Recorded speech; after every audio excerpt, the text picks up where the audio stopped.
Hello and welcome to the Manufactured Home Show, everybody. It's March 31st, the last day of March 2011. Welcome to the webcast.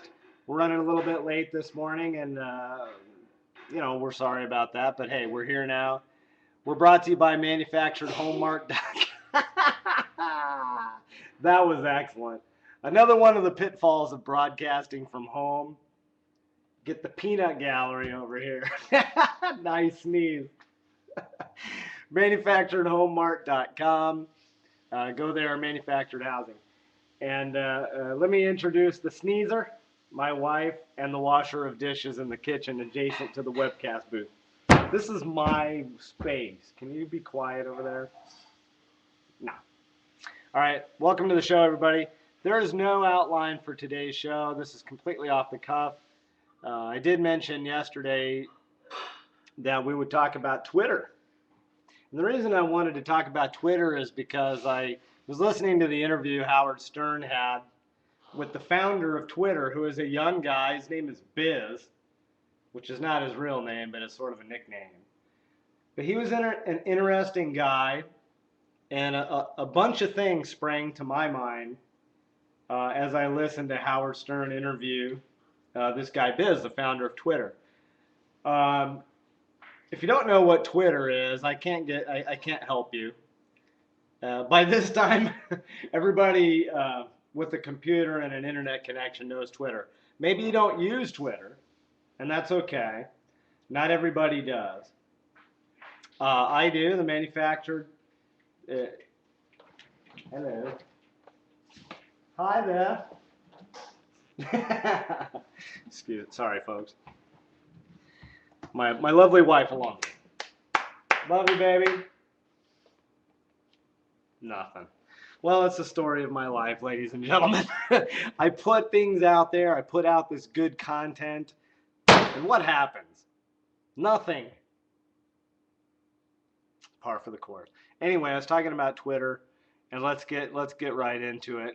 Anyway, during the course of the interview with Howard, he is barraging him with a lot of different questions, but basically the thing that a couple things struck me was the guy is not taking like a huge salary, and he's living very modestly right now. And obviously Twitter, they're making some bank, and he stated so. Now, this is a big mistake. I want to reach out to Biz. I know you don't know me, and you probably think you're smarter than me, and it's fine if you do. And perhaps you are. But let me say this is just for what it's worth. Bank some cash right now. Don't take a modest salary. The guy said he's living in a 2,000 square foot house and he's living modestly. He's got a wife. Listen, Biz, bank some mass cash. You founded Twitter. Put some money away, please. I beg you. And if you don't want to do it, give it to me. Anyway, that's the one thing. The next thing is, and this is why I advise Biz, for what it's worth, to stash away some money, is because, as popular as Twitter is and as good as things are right now, Twitter could be a passing fad. And feel free to call in, by the way, if you happen to catch the live webcast. The phone number's on the screen. There's the phone. But Twitter could just be a passing fad. Let's just point to the most recent example, MySpace.com. They were on top of the world. They were on top of the world. Now what has happened? This Facebook hour.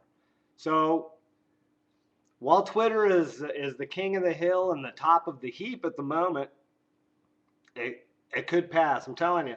And people will argue, well, what can be better than Twitter? What could replace it? 141 characters? Well, no, but maybe it's 240 or maybe it's 800. I don't know. But let me say, it is very possible in my mind that Twitter could be replaced by the next big thing. It's the nature of the business right now. It's the nature of the beast. So mark my words, and it's not April Fool's Day. I'm being serious. Twitter could come to pass. So Biz, put some money away, my friend.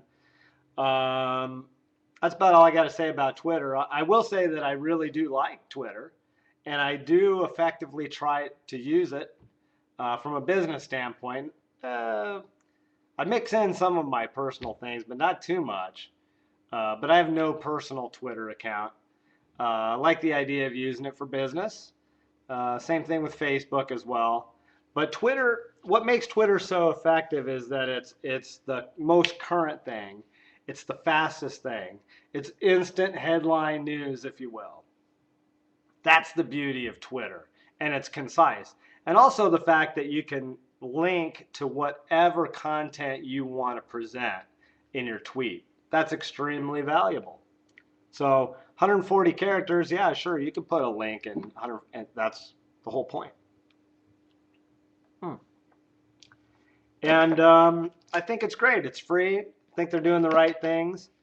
But they should pull down some bank for what they're doing in terms of a website. They need to pull in some more advertising dollars. Speaking of advertising dollars, manufacturedhomemart.com, our proud sponsor. Go there, the premier online store for manufactured housing. Yesterday we talked a little bit about used manufactured homes, and because of time restraints, I try not to go too far, but I think today, since there's not much of a plan, we could talk a little bit more about used mobile homes, and specifically used manufactured homes and parks, and the nature of that type of business. Yesterday I was encouraging consumers to feel free to contact professional agents. There's a big tendency out there, whether people want to admit it or not, to only want to contact owners. Not everybody does that, but some people do feel that way. And if you were one of those people, I just want to ask you to please go ahead and trust to contact a professional seller, because there are good deals to be had. There's a lot of good folks in the business, and please trust that fact. Go to your professional retailers, and also the parks themselves. Many parks are offering homes for sale or homes for rent. Go right in there to the office and find out what they have. I'll tell you that communities in particular are often, many times they're offering smoking deals and rent incentives to boot. Which brings me to a good point, and I know I touched on this before, having to do with manufactured home sales, ability to move the homes. If you're a park owner or park management company, you should have incentives for rent right now, no matter what you're doing, to fill up your park. If your park is full and you got no problems, well, okay, you don't need to listen to me right now. But if your park is not full, like many parks are not full, some parks are getting picked clean of their homes. People come in, they buy a repo maybe. A lot of repos out there. We talked about that as well. And gone. That park is now losing revenue. Rent specials really entice people to buy a home or rent a home. And it's good for the ownership, because in the long run, you're going to recoup the rent. And it's good for the consumer. It's a win-win. And that's what we talk about that all the time, actually. Win-win for the manufactured home industry and for our consumers. And that's what we need to be about. That's what manufacturedhomemart.com is all about. Go there. Learn it. Live it. Love it. Sorry. Where are we at? We're at 9 minutes. So, in closing, in regards to used manufactured homes, again, I think it's the best part of the manufactured home business. That's why I involve myself in that. And that's also why I started manufacturedhomemart.com. Originally, iMobileHome.net, as many of you know. But now, we've changed name over. But once again, I digress. Folks, I think the last thing I want to plug the, what is the show that's going on right now? Tunica, down there in Mississippi. Tunica show, manufactured home show down there. They've got I think literally dozens of manufactured homes. Go down there and take a look at it, the Tunica Manufactured Home Show. I think that's put on by Alabama and Mississippi. I'm sorry I don't have I'll have it for you. But that's something that's going on right now in our industry. That's a big manufactured home show. And thanks everybody. Thanks for tuning in. We'll be back tomorrow morning with the webcast. Friday show. Hey now, 9 a.m. Pacific time. Have a good day, everybody. Peace.